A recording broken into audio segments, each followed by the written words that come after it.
10분 가정기도 오신 여러분들 진심으로 환영합니다. 오늘은 비준비하시니 함께 찬양하시죠. 우리 주는 위대하며 능력이 많으시도다. 그의 지혜 무궁하며 인자는 영원하도다. 상한 자를 고치시며 상처를 싸매시도다. 별들의 수를 세시며 이름을 붙이셨도다. 그가 구름으로 하늘을 덮으시며 땅을 위하여 비준비하시니 예루살렘아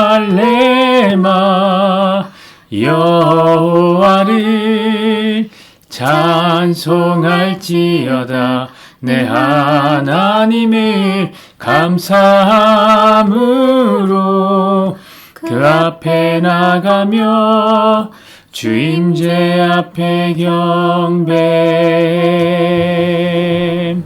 아멘. 오늘 말씀은 시편 147편 2절부터 9절까지의 말씀입니다. 한 절씩 교독하시죠. 여호와께서 예루살렘을 세우시며 이스라엘에 흩어진 자들을 모으시며 상심한 자들을 고치시며 그들의 상처를 싸매시는도다. 그가 별들의 수요를 세시고 그것들을 다 이름대로 부르시는도다. 우리 주는 위대하시며 능력이 많으시며 그의 지혜가 무궁하시도다. 여호와께서 겸손한 자들은 붙드시고 악인들은 땅에 엎드려 뜨리시는도다. 감사함으로 여호와께 노래하며 수금으로 하나님께 찬양할지어다. 그가 구름으로 하늘을 덮으시며 땅을 위하여 비를 준비하시며 산에 풀이 자라게 하시며 들짐승과 우는 까마귀 새끼에게 먹을 것을 주시는도다. 아멘. 오늘 말씀을 중심으로 해서 누가 예수님의 머리에 가시 면류관을 씌울 것인가 라는 질문을 함께 말씀을 나누겠습니다. 1970년대 시인 김지아가 쓴 희곡이 하나 있습니다. 금관의 예수라는 희곡입니다. 저는 83년생이니까 이 희곡은 잘 모르고요. 다만 이 희곡에 이 김민기 씨가 곡을 붙여서 금관의 예수라는 곡을 발표했습니다. 근데 그거를 양희은 씨가 불렀죠. 저 양희은 씨 엄청 좋아하거든요. 이 노래를 알게 됐습니다. 엄청나게 우울한 노래입니다. 얼어붙은 저 하늘, 얼어붙은 저 벌판, 태양도 비추리로 캄캄한 저 곤욕의 거리. 엄청 우울한 노래입니다. 엄청 우울해. 이 노래는 금지곡이 됩니다. 그 군사정부 때. 이유가 뭐냐면 너무 우울하다고 금지곡이 된 거죠. 그런데요, 이 노래도 노래지만 제가 좀 공부해 보니까 이 희곡이 우리 그리스도인들에게 정말 많은 얘기를 해주더라고요. 생각해 볼 거리가 정말 많은 희곡이었습니다. 자, 그 내용이 뭐냐면 제가 간단하게 소개해 드릴게요. 어느 한 마을에 예수가 나타납니다. 하지만 이 예수는 성경 속에서처럼 가시 면류관이 아니라 금관을 쓰고 있었습니다. 그런데 특이하죠. 그 마을에는 문둥병자, 거지, 장애인, 창녀, 소외된 이들이 많이 있었지만 금관을 쓴 예수는 신부, 경찰, 사업가 등 권력자들만 떠받들면서 우상화를 했습니다. 물론 그때도 우리 예수님은 스스로 금관을 벗어서 문둥이에게 막 주려고 하지만 그때마다 힘 있는 사람들이 다시 금관을 빼앗아 예수님께 씌우고 예수님 말을 안 듣자 결국에 예수님을 시멘트를 부어서 굳어버리게 만드는 얘기입니다. 자, 김지아 시인은 우리에게 무슨 말이 하고 싶었을까요? 결국 금관을 쓴 예수는 살아있는 하나님이 아니라 권력과 체제에 편입된 조형물, 그러니까 죽은 기독교의 상징이 되고 말았다. 그 말을 하고 싶었던 것 같습니다.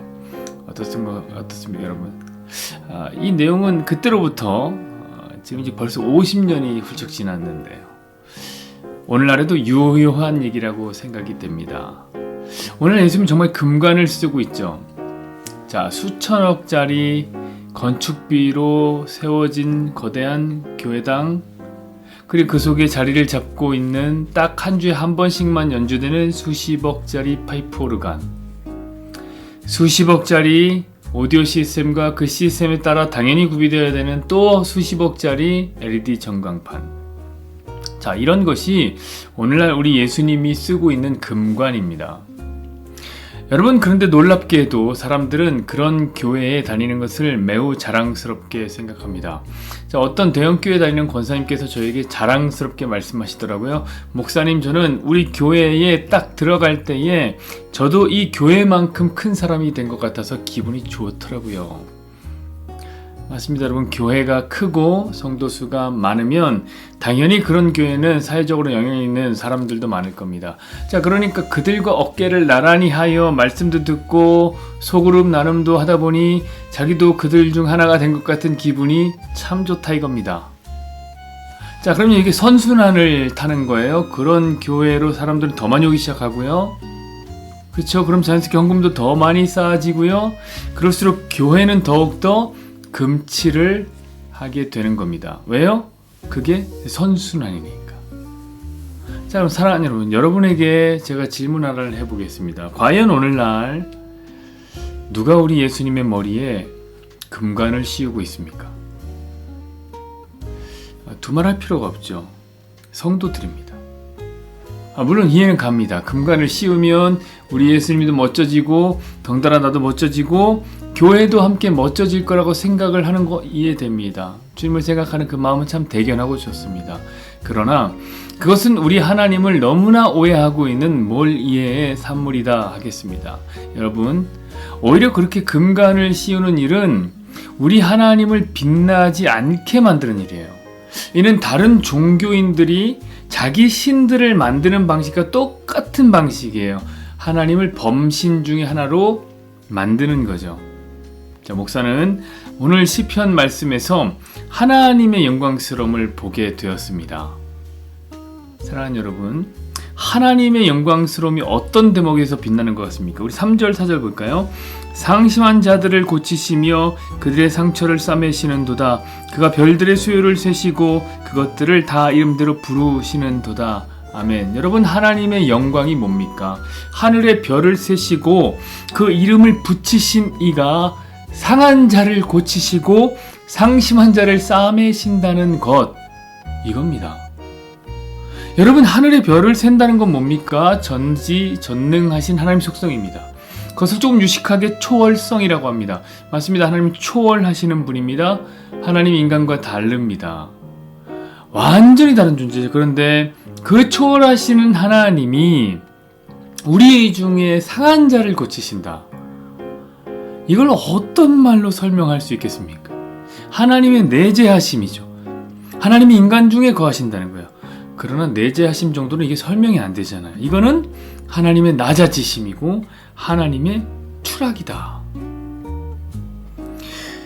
사랑하는 여러분, 이 당시 고대의 다른 신들 중에 이런 신은 없습니다.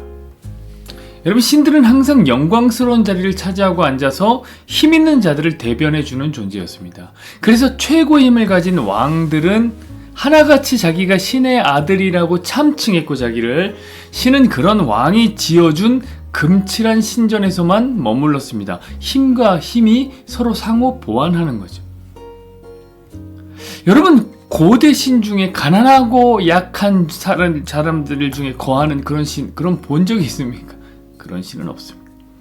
그러니까 우리 하나님은 하늘을 지으시고 별의 이름을 붙여주신 이가 우리 중 가장 고통당하는 자의 자리까지 내려오신 것입니다. 저는 그것이 하나님을 영광스럽게 만드는 것 같아요. 하나님의 영광이 뭡니까? 하나님 특별히 빛나고 하나님을 특별하게 만드는 게 뭐예요? 저는 하나님의 낮아지심에 하나님의 특별함이 있다고 생각합니다. 여러분, 오히려 금관을 씌우면 우리 하나님은 다른 신들과 비슷한 처지에 놓이게 되는 거예요. 여러분, 잘 생각하셔야 됩니다. 8절 9절도 보시죠. 그가 구름으로 하늘을 덮으시며 땅을 위하여 비를 준비하시며 산에 풀이 자라게 하시며 들짐승과 우는 까마귀 새끼에게 먹을 것을 주시는도다. 아멘. 사랑하는 여러분, 어떻게 이런 신이 있을 수 있겠습니까? 하늘에 구름을 덮으시고 때를 따라 이른 비와 늦은 비를 제공하시는 하나님이 까마귀 새끼를 돌본답니다. 여러분 까마귀도 돌보기가 싫고 힘든데 까마귀 새끼를 돌본다.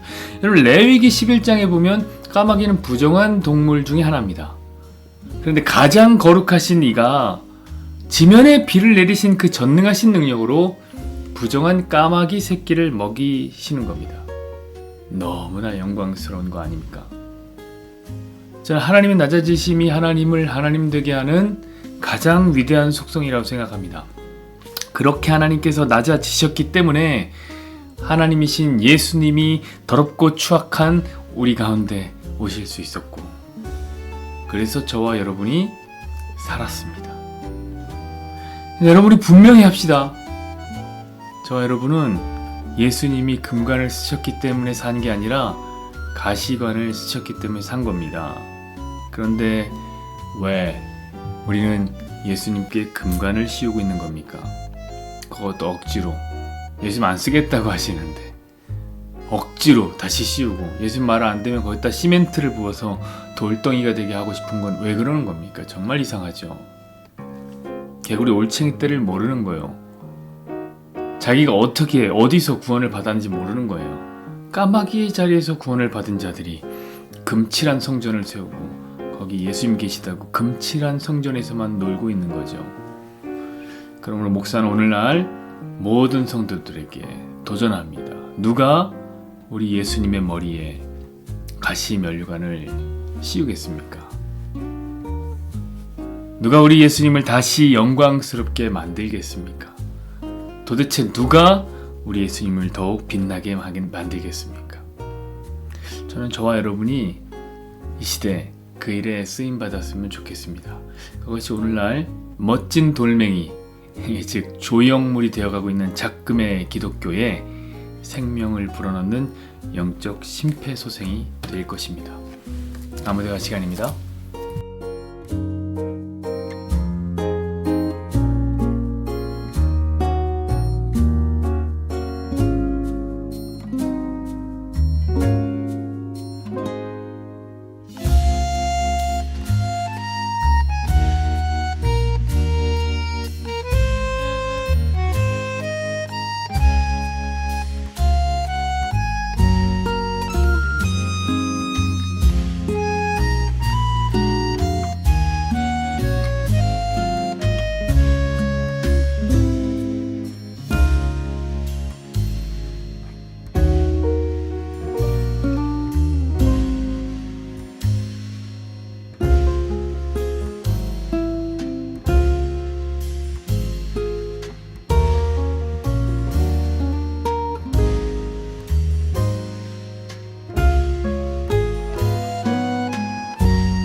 공유 기도문 시간입니다. 함께 손을 붙잡고 서로를 축복해 주었으면 좋겠습니다. 여호와는 내게 복을 주시고 너를 지키시길 원하며 여호와는 그의 얼굴을 내게 비추사 은혜 베푸시기를 원하며 여호와는 그 얼굴을 내게로 향하여 드사 함께하여 평강 주시기를 주시기를 원하노라. 원하노라. 아멘. 아멘.